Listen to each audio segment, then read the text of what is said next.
Bismillahirrahmanirrahim. Alhamdulillahi rabbil alamin.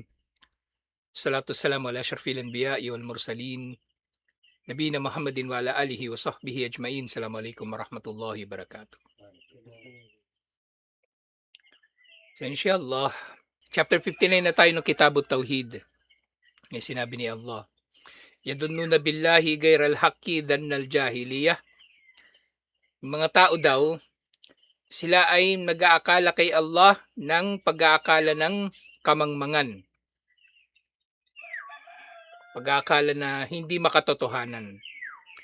At gayon din, adhanina billahi dan nasu. Yung mga nag-aakala kay Allah ng masamang pag-aakala. Alayhim dairatus su. Para sa kanila papaligid din naman ng kasamaan. Dahil sa masama nilang pag-aakala o pagkilala kay Allah, waliyadu billah. Sa yung unang usapin, mal maksudu billadina yadunnuna billahi gairal haqq. Sino raw ang tinutukoy doon sa mga nag-aakala kay Allah ng pag-aakala na liban pa sa katotohanan? Hindi makatotohanan na pag-aakala. Wa ma huwa dannu alladhi dannuhu bihi. At ano ba yung inaakala nila kay Allah? Kaya ito itinuturing ni Allah na masamang pag-aakala sa Kanya. Wal mal maqsudu bidan nisu'i walimada kana dan nasu. At ano ba itong mga masamang iniisip nga nila na ito? At bakit ito tinuring na masama? So pangunahin sa mga tinutukoy dito ng mga masamang inakala kay Allah. Humul munafikun, yung mga munafik. So hindi lang yung kuffar kasi given na eh. Mga kuffar, di ba given na masama talaga pag-akala nila kay Allah, pagkilala nila kay Allah. Sinasabi nila si Allah nagkatawang tao. Si Allah nagkaroon ng anak. Si Allah maaring magkakatawang elepante o ano pa man. At iba-iba pa. Pero yung mga munafik, special kasi sila nakalagayon. Nasa special sila nakalagayon. Kasi nagpapakilala silang Muslim. Tapos mali ang pag-aakala nila kay Allah. Tapos i-vocalize nila, verbalize nila yung kanilang mga paniniwala. Ituturo nila sa iba. Diba? Makikipagtalo pa sila sa iba. Magtuturo. Mapanganib. Wahada dannu huwa annahum dannu. Anna Allah subhanahu la yansuru rasulahu wa anna amrahu sayadmahil wa yadhabu wa yatalasya. So itong mga munafik daw, ang kanilang masamang pag-aakala kay Allah ay yaong inaakala nila na si Allah ay hindi tutulong sa kanyang sugo kay Propeta Muhammad sallallahu alaihi wasallam at mawawasak ang kanyang mensahe at ito ay maglalaho. Napakasama nga nito. Naisipin nila hindi pagtatagumpayin ni Allah si Propeta Muhammad sallallahu alaihi wasallam. Gayong pinangako niya na ito sa Quran. Pinangako niya na ito sa Quran na mangingibabaw ang Islam, at syempre, na siyang mensahe ni Propeta Muhammad sallallahu alaihi wasallam. So, ibig sabihin, magtatagumpay si Propeta Muhammad sallallahu alaihi wasallam. Di ba may dalawang aya sa Quran parehong-pareho? Walladhi arsala rasulahu bil huda wa dinil haqqi liyudhhirahu lad-dini kullihi. Siya ang nagpadala sa kanyang sugo, nadala-dala nito ang relihiyon ng katotohanan upang pangibabawin ito sa lahat ng relihiyon. Pinangako na ni Allah na magtatagumpay si Propeta Muhammad sallallahu alaihi wasallam. Pero itong mga munafik, kasi nga wala naman talagang iman sa kanilang mga puso.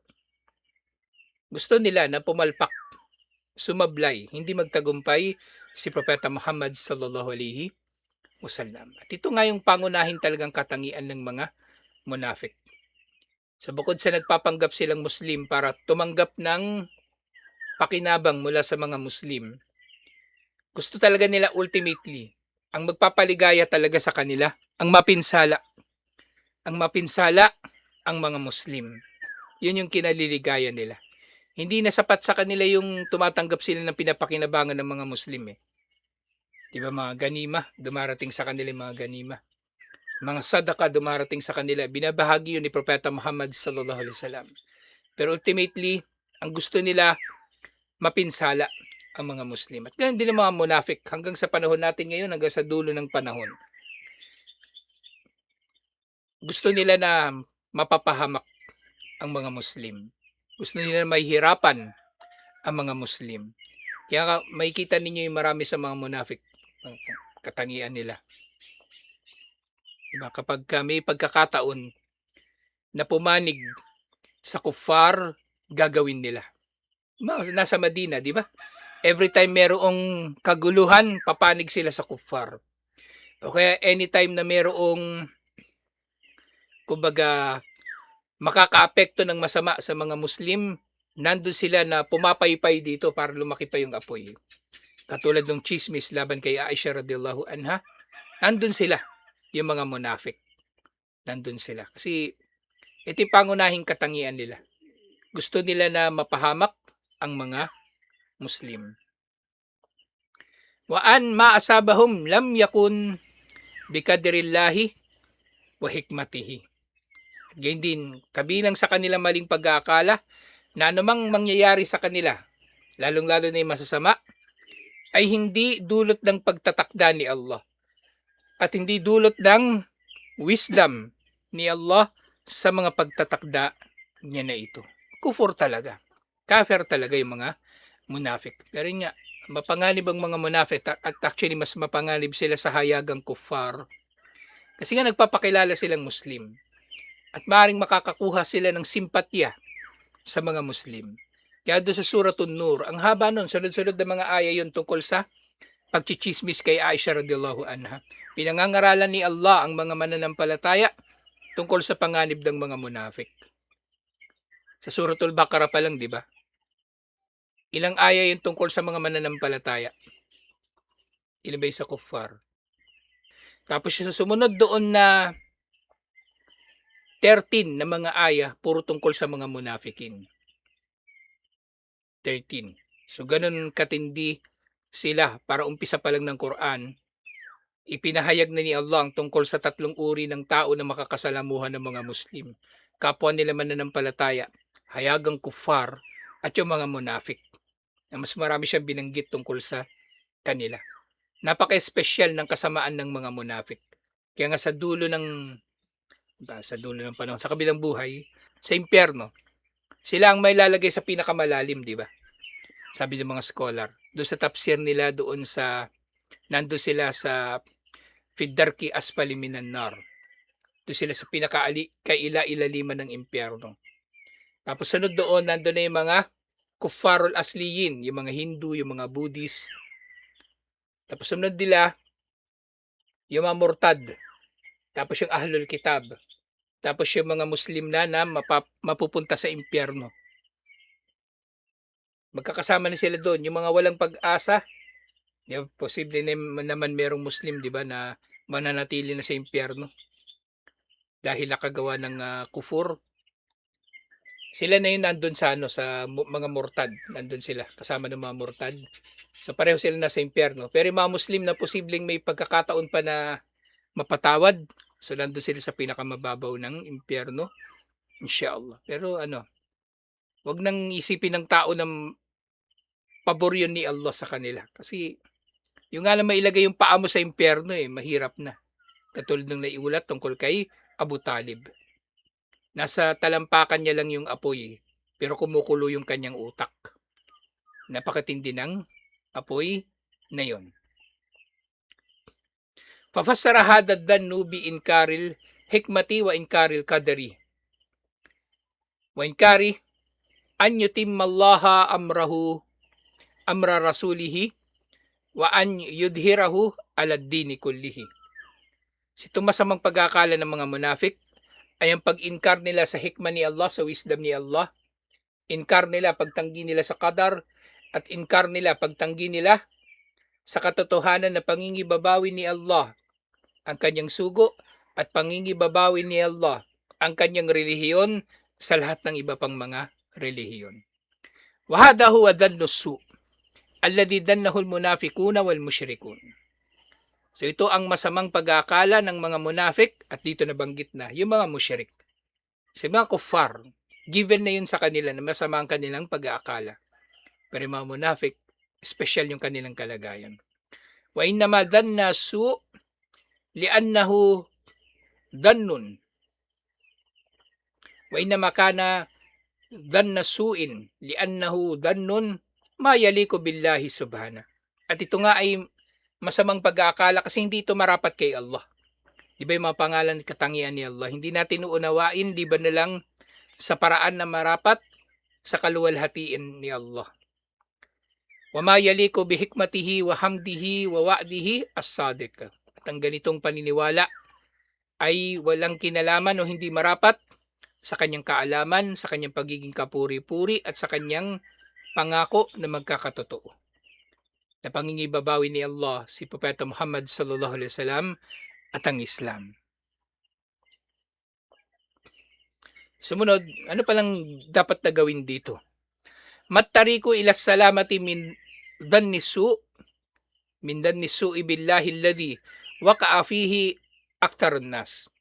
So ano pala ang paraan nang sa gayon ay maging ligtas tayo mula sa maling pag-aakala na ito nang marami sa mga tao ay nahulog dito. At totoo nga, maraming mga tao ang nasasadlak dito. Una, huwa ma'rifatullahi ma'rifata asma'ihi wa sifatihi wa mawjibi hikmatihi wa hamdihi wa taubati wal istighfari min hada ad-dannu. Wa taubatu wal istighfaru min hada ad-dhann. Ang solusyon daw dito inshallah at proteksyon ay ang makilala si Allah.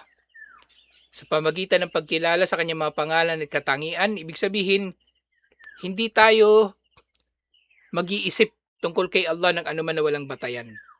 Ang anumang paniniwalaan natin tungkol kay Allah ay kung ano lang ang may batayan. Diba? Napakasimple lang. Tama nga naman. Hindi natin maari kasi na ilalarawan si Allah sa pamagitan ng mga katangian na hindi naman niya inilarawan sa kanyang sarili. At kabilang ito, yung suudlan na ito kay Allah. So lahat ito ay dapat na maunawaan ng tao. At hindi makilala niya ang kanyang hikmah ni Allah at ang kanyang pagiging kapuri-puri. Yan ang magtoba at humingi ng tawad sa kanya kung tayo man ay nagkakaroon ng masamang pag-aakala kay Allah na katulad nito. Siyempre, maaaring mangyari, di ba, na meron pang ibang uri ng masamang pag-aakala ang tao kay Allah. Halimbawa dyan, yung isa pang aya, wa ma qadarullaha haqqa qadrihi. Hindi nila tinansya o hindi nila pinahalagahan si Allah ng tamang pag-aakala sa kanya. Tamang pagpapahalaga sa kanya. At ito na yung sinasabi ng mga tao na si Allah nagkaanak. So suudlan din yun na may tuturing. Bukod pa rito, yun ay suudlan na may tuturing. Malladhi aradal muallifu bihadal bab. So ano ba yung layunin ni Sheikh Muhammad bin Abdul Wahhab rahimahullah sa chapter na ito? Bakit pa niya sinama ito sa Kitabut Tauhid? Aradat tanbiha ala wujubi husnid dhanni billahi ta'ala. So ang gusto ni Sheikh rahimahullah sa kabanata na ito, ipabatid sa mga tao, bigyang diin na obligado tayong magkaroon ng magandang pag-aakala kay Allah. Lianna dhalika min wajibatit tauhid. Dahil ito ay kabilang sa mga obligadong pangahawakan ng tao upang maging kompleto ang kanyang tauhid. Wadhalika annahu la yatimma lil abdi imanun wala tauhidun hatta ya'taqida jami'a ma akhbarallahu bihi min asma'ihi wa sifatihi wa kamalihi. Yun nga, hindi magiging kompleto. Dhalika annahu la yatimmu lil abdi imanun wala tauhidun. Dahil nga hindi magiging kompleto ang anumang iman o tauhid ng tao hanggang sa maging kompleto muna ito sa kanya. Yung pagkilala sa mga pangalan at katangian ni Allah at wala siya nito, yung suuddan na ito. So kailangan puro mabubuti lamang ang pag-aakala natin kay Allah. Hindi magiging kompleto ang iman at tauhid. Hatta ya'taqida jami'a ma akhbarallahu bihi min asma'ihi wa sifatihi wa kamalihi. Hindi magiging kompleto ang kanyang iman at tauhid hanggang sa paniwalaan niya ang lahat ng anumang ipinabatid ni Allah na mula sa kanyang mga pangalan at katangian at kanyang pagiging perpekto. Wa tasdiqihi bikulli ma akhbara bihi wa annahu yaf'aluhu wa ma wa'ada bihi min nasrid dini wa ihkakil haqqi wa ibtalil batil. Gayun din, kailangan patotohanan natin ang anumang ipinabatid ni Allah na kanyang gagawin at kanyang mga pangako na pagtatagumpay niya ang relihiyon na ito at dudulutin niya na mangibabaw ang katotohanan bilang katotohanan at dudulutin niya na mapailalim ang kamalian bilang kamalian. Fa'tikadu hada minal iman. Ang ganito paniniwala ay kabilang sa iman. Wa kullu dhannin yunafi dhalika fa innahu min dununil jahiliyah. At anumang pag-aakala kay Allah, lalo na nataliwas sa mga mabuting pag-aakala na ito, ay kabilang sa mga pag-aakala ng kamangmangan. Kumbaga naniniwala ka o pinanghahawakan mo yung paniniwala ng mga hindi mananampalataya, al-munafiya lit-tauhidi, na sumisira sa tauhid, li'annaha su'u dhanni billahi wa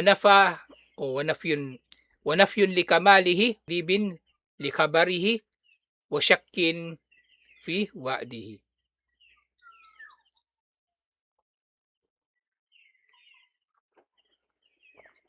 So ito raw ay danul jahiliya, pag-aakala ng panahon ng kamangmangan, na sumisira sa tauhid dahil ang maling pag-aakala kay Allah ay nafyun likamalihi, sumisira sa kanyang kumbaga nagpapawalang saysay sa kanyang pagiging perpekto ni Allah. At pagpapasinungaling, takdibu li kabrihi, pagpapasinungaling sa mga ipinabatid sa atin ni Allah. Wa syakkun fi wa'dihi, at pagdududa sa mga ipinangako ni Allah. So ito yung alhamdulillah. Maikli lang itong chapter na ito tungkol sa maling pag-aakala ng tao tungkol kay Allah. At marami pang ibang mga pagkakataon ng tao ay nagkakaroon nga ng maling pag-aakala kay Allah. Kasi sa bawat bagay na kumbaga hindi tuluyang nagpapasakop o tumatalima ang tao kay Allah, dulot yun ng kanyang maling pag-aakala kay Allah. Dulot yun ng kanyang maling pag-aakala kay Allah. Halimbawa na lang sa kalagayan ng mananampalataya pero makasalanan. Diba? Iniisip niya, gagawa siya ng kasalanan. Tapos patatawarin lang din naman siya ni Allah bandang huli. Pero hindi niya iniisip o kaya mali ang kanyang pag-aakala na hindi siya parurusahan. O maaaring patatawarin ka ni Allah. Pero ang kapatawaran na yun ni Allah may proseso. Hindi mo yung basta-bastang makakamit. Kung yung kasalanan mo hindi napatawad sa pamagitan ng paggawa mo ng mabuti, iba katulad ng sala, nagiging dahilan nito na mapatawad yung ating masasamang nagawa. Pero merong hindi mapapatawad dulot nito kasi mas masahol pa siya, mas matindi. Maaaring parurusahan ka muna ni Allah. Either dito sa mundo, o doon sa libingan, o doon na sa kabilang buhay, o doon na sa impyerno. Sa araw ng paghuhukom, o doon na sa impyerno, waliyadu billah. Kasi makasalanan na Muslim, di ba? Iniisip niya patatawarin siya ni Allah dito. Pero hindi niya iniisip na ang kapatawaran na ito ni Allah may proseso. Suod lang din yun. Maling pag-aakala din yun laban kay Allah. Yun nga palagi nating nababanggit. Yung moral licensing. Na inakala ng tao na porke marami na siyang mabuting nagawa, ay meron na siyang lisensya na gumawa ng masama. Kasi inisip niya marami naman siyang nagawang mabuti. Marami naman akong nagawang mabuti. So, gagawa ko ng konting mali, wala naman sigurong problema. Ganun iniisip niya. Isip niya, di ba? O, nagsadaka naman ako eh. O, yung lupa, sinadak ako, tinayuan ng masjid. O, ngayon kamkamin ko naman itong lupa na ito, kamkamin ko itong ganitong bagay. Wala nang epekto yan sa gantimpala na matatanggap ko. Sobra-sobra pa yung gantimpala na matatanggap ko. Pangpalit doon sa gagawin kong kasamaan. Di ba napakasama ng pag-aakala na yun? Yung mga taong ganun mag-isip, Yung nga moral licensing, 'di ba? Inisip nila sapat na yung dami ng kabutihan nila na nagawa bilang pambayad dun sa iniisip nilang maliit na kasalanan. Paano yan kung ganito pala yung kalagayan talaga nila? Oo, marami silang nagawang mabuti, pero hindi tanggap. Di zero balance sila. Zero balance. Gaano man kaliit yung kasalanan nila, kahinatnan, negative. Kahinatnan, negative. Walang mangyayari na ipambabayad niya yung mabuti niyang ginawa doon sa maliit niya na, masama na ginawa. Magiging negative. Magkakaroon ng deficit. Kumbaga, sa counting deficit, kulang, negative, ikaw pa'y may utang. Ikaw pa'y may utang.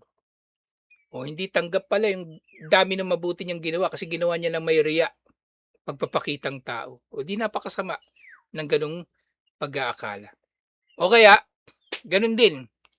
Sabihin man natin, sige, marami siyang mabuting gawa at inakala niya na tanggap yun. Tanggap nga talaga kasi ginawa niya ng may class. Pero yung ginawa niyang masama, na inakala niyang maliit lang, pero nang tinuos ni Allah ay malaki pala, mas malaki pa yung pinsala na dulot ng maliit niyang ginawa kaysa sa doon sa kabuuan ng dami ng kanyang mabuting ginawa. Yung mabuti niyang, yung masama niyang ginawa, maliit lang sa pag-aakala niya, pero malaki pala yun. Tapos yung mabuti niyang ginawa, akala niya marami, maliit lang pala. Ganun pa rin, deficit. So, masamang pag-aakala pa rin, waliyado billah. So, dapat maingat yung tao sa kanyang pag-aakala kay Allah. Lalong-lalo na sa mga usapin ng katarungan ni Allah, usapin ng pagtatakda ni Allah. Kaya napakahalaga yung pag-unawa mo sa Islam, holistic sa kabuuan. Kasi kung isang bahagi lang ng Islam yung pinag-aaralan mo lang da'wa. Kasi diyan ka kumikita, yan kabuhayan mo da'wa. Hindi mo na pinag-aralan yung akida, hindi mo pinag-aralan yung fiqh. Wala na. Sasablay ka bandang huli. Sayang. Sayang yung mga pinagsumikapan. Sayang yung mga pinaghirapan.